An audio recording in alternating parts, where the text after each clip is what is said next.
ನ್ಯಾಯಕ್ಕಾಗಿ ಹೋರಾಟ, ಯಾತಕ್ಕಾಗಿ ಹೋರಾಟ, ಎಲ್ಲಿವರೆಗೆ ಹೋರಾಟ. ಅರಸೀಕೆರೆ ನಗರದ ಪಿಪಿ ವೃತ್ತದಿಂದ ರಾಜ್ಯ ರೈತ ಸಂಘದ 100 ರೈತರು ಬಿಎಚ್ ರಸ್ತೆ ಮೂಲಕ ಚಾಮುಂಡೇಶ್ವರಿ ವಿದ್ಯುತ್ ಸರಬರಾಜು ಅಧಿಕಾರಿಗಳ ವಿರುದ್ಧ ಘೋಷಣೆ ಕೂಗುತ್ತಾ ವಿದ್ಯುತ್ ಇಲಾಖೆ ಕಚೇರಿಯವರೆಗೆ ಸಾಗಿ ನಂತರ ನಡೆದ ಪ್ರತಿಭಟನೆಯಲ್ಲಿ ಮಾತನಾಡಿದ ರೈತ ಸಂಘದ ರಾಜ್ಯಾಧ್ಯಕ್ಷ ಕೃಷ್ಣೇಗೌಡ, ಚಾಮುಂಡೇಶ್ವರಿ ವಿದ್ಯುತ್ ಸರಬರಾಜು ಕಚೇರಿಗೆ ದೂರು ನೀಡಲು ಬರುವ ರೈತರಿಗೆ ಕಿರುಕುಳ ನೀಡುತ್ತಿದ್ದಾರೆ. ಅಧಿಕಾರಿಗಳು ಎಚ್ಚೆತ್ತುಕೊಂಡು ರೈತರ ಕಷ್ಟಗಳಿಗೆ ಸ್ಪಂದಿಸಬೇಕು. ಇಲ್ಲವಾದರೆ ರಾಜ್ಯಾದ್ಯಂತ ರೈತರನ್ನು ಕರೆತಂದು ಕಚೇರಿ ಮುಂದೆ ಉಗ್ರ ಪ್ರತಿಭಟನೆ ಮಾಡುವುದಾಗಿ ಎಚ್ಚರಿಕೆ ನೀಡಿದ್ರು. ಹಾಸನ ಜಿಲ್ಲೆಯ ಅರಸೀಕೆರೆ ತಾಲೂಕಿನ ಚೆಸ್ಕಾಂ ಆಫೀಸ್ಗೆ ಮುತ್ತಿಗೆ ಹಾಕುವಂಥ ಕಾರ್ಯಕ್ರಮ ಯಶಸ್ವಿಯಾಗಿದೆ. ಈಗಾಗಲೇ ರೈತರಿಗೆ 2 RR ನಂಬರ್ನ ಸ್ಥಳದಲ್ಲೇ ಅಧಿಕಾರಿಗಳು ನೀಡಿದ್ದಾರೆ. ಇನ್ನು 3 RR ನಂಬರ್ನ ನಾಳೆ ಈವ್ನಿಂಗ್ ಒಳಗಡೆ ಕ್ಲಿಯರ್ ಮಾಡಿಕೊಡ್ತೀನಿ ಅಂತ ಅಧಿಕಾರಿಗಳು ಹೇಳಿದ್ದಾರೆ.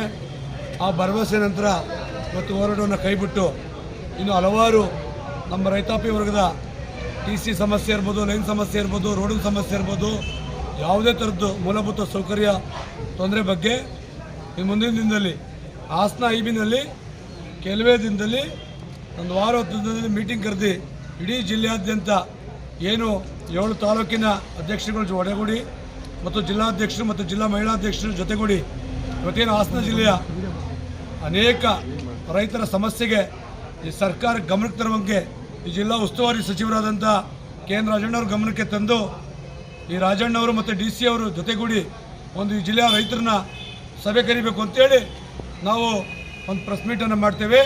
ಯಾರ್ಯಾರು ಸಮಸ್ಯೆ ಇದೆ ರೈತರುಗಳಿಗೆ ಹೆಚ್ಚಿನ TCಗಳನ್ನ ಒದಗಿಸ್ಕೋಬೇಕು. ಈ ಜಿಲ್ಲಾ ಉಸ್ತುವಾರಿ ಮಂತ್ರಿಗಳು ಅವ್ರ ಬಗ್ಗೆ ನಮಗೆ ಗೌರವ ಇದೆ. ರಾಜಣ್ಣವ್ರಿಗೆ ನಾನು ಇವತ್ತು ಕೂಡ ಸಂಜೆ ಹೋಗ್ಬೇಕಾದ್ರೆ ಆನ್ ದಿ ವೇ ಜರ್ನಿಲಿ ಮಾತಾಡ್ತೀನಿ ಮಂತ್ರಿಗಳಿಗೆ.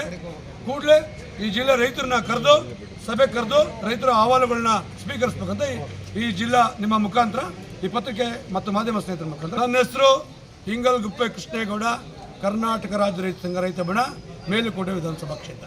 ಜಿಲ್ಲಾಧ್ಯಕ್ಷ ದಯಾನಂದ್ ಮಾತನಾಡಿ, ಅಧಿಕಾರಿಗಳು ರೈತರ ಸಂಘದ ಜೊತೆ ಮಾತನಾಡಿದರೆ ಸಮಸ್ಯೆಗಳನ್ನು ಬಗೆಹರಿಸುತ್ತೇವೆ.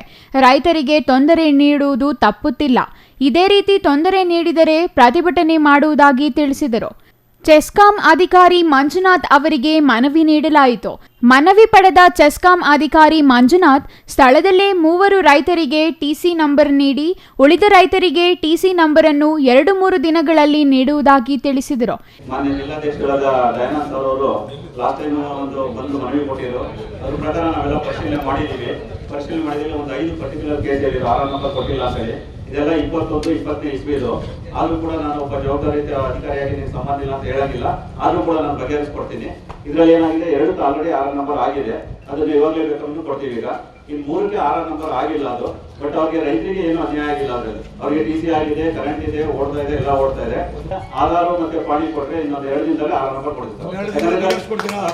ಈ ವೇಳೆ ರಾಜ್ಯ ಕಾರ್ಯದರ್ಶಿ ರವೀಶ್, ನಾಗವೇಣಿ, ವಿನುತಾ, ನಾಗೇಶ್ ಪಾಟೀಲ್, ಜಿತೇಂದ್ರ ರಾಜ್, ಜಯಶೀಲ, ಯಶವಂತ್, ಶಶಿಕುಮಾರ್, ಉಮೇಶ್, ಮಂಗಳ, ಶಿವಕುಮಾರ್ ಮತ್ತಿತರರು ಹಾಜರಿದ್ದರು. Chandru Yadav, CTV news, Arsikere.